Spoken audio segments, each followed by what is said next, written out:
Hey there. So today I want to do a really quick video on Darryl Ayo. The reason for that is because I'm doing a response to something that I saw. Now, having said that, I always like to build a case to explain things to people. If you come in from nothing, you can understand what's going on. But having said that, I don't know if Darryl Ayo really deserves a long video. If you want to know what's going on with him, essentially months ago, Darryl Ayo started calling different people Nazis, specifically Ethan Van Sciver. The reason for that is because of not only his older work in 2007, he did a sketchbook, it had Sinestro on it. At the top, it said My Struggles, because Sinestro is modeled after Hitler. People that want to pick on him for his politics, they always say, oh my God, look at that. That's a Nazi. That's a Nazi joke. This is 2007 here. None of this stuff, none of this blowback actually existed. You could have humor back then. You can still have humor, by the way, but you have to have a certain political persuasion with that. And Ethan Van Sciver doesn't have the correct one.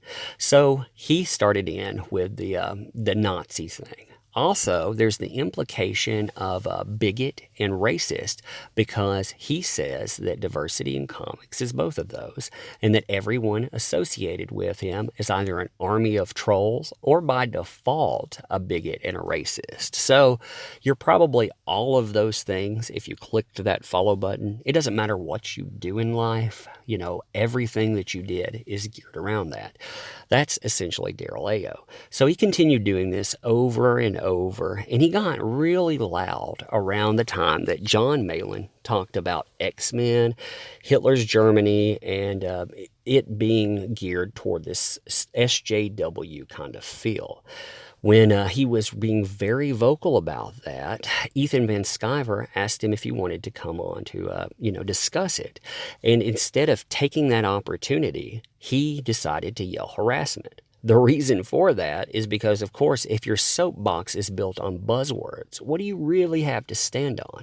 Can you sit down and really formulate an argument? No, because it's going to be torn down very easily.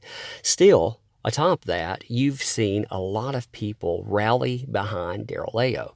The reason for that, on top of all the identity politicking issues that have come up, if you look again at how people are talking about them, and especially who rallies behind him, you can see a certain trend there.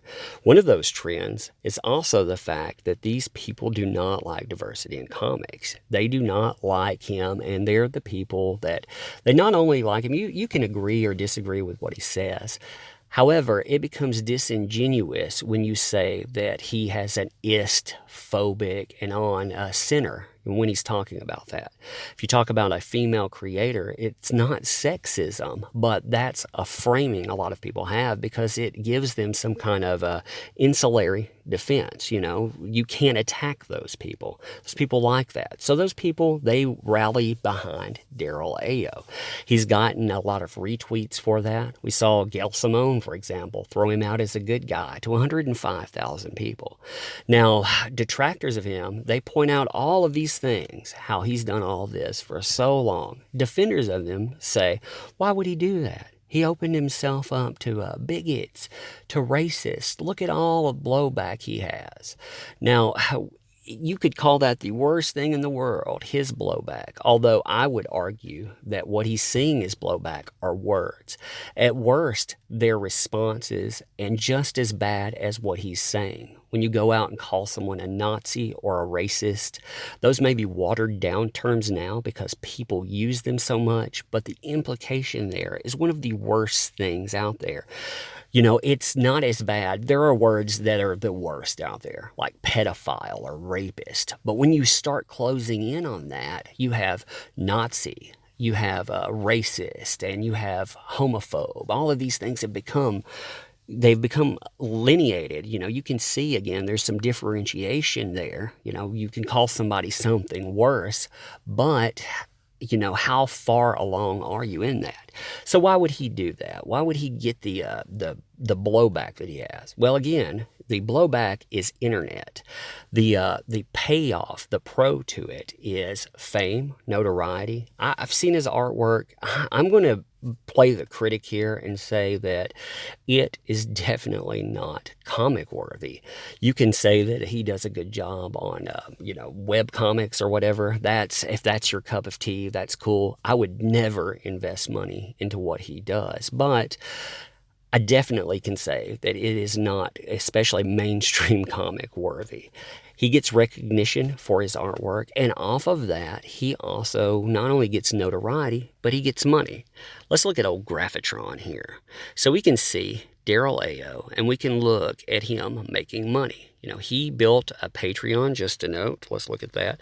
He has, 2 years as a Patreon creator. Now, if we look at his money here, over time, we can see that, boom, around January 2017, he builds up, but especially he maintains for a while, and he's on the rise again. Now, the more people that see him, and especially that victim narrative, it is a profitable narrative. So establishing that definitely helps you out.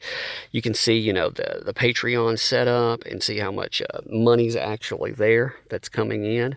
But you can also see the rise of his Twitter followers, and again, that's exposure. That gets you out there.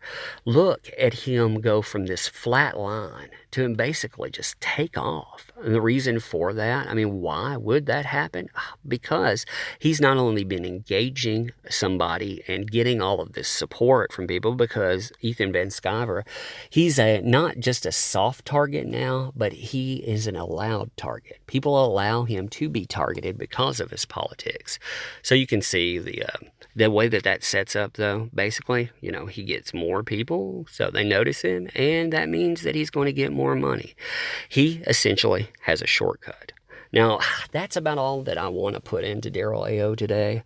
We can have more discussions on that. I really think that we need to cover all of these people that are disparaging comic book consumers, because that's what we are. We hear all the time that you should not talk about these people if you want to be in the industry. Well, guess what? I don't want to be in the industry. I already have a life. I already have a job. This is my escapism. And with people calling me a Nazi and a bigot and all of these other things, I don't appreciate that. And it makes me, in my anger, instead of sitting around and saying, whatever online and getting blocked, I need another form of escapism. So I start looking at you guys. All right. So anyway, you can comment on that. Make sure you subscribe. Let's grow a base. And, let's talk about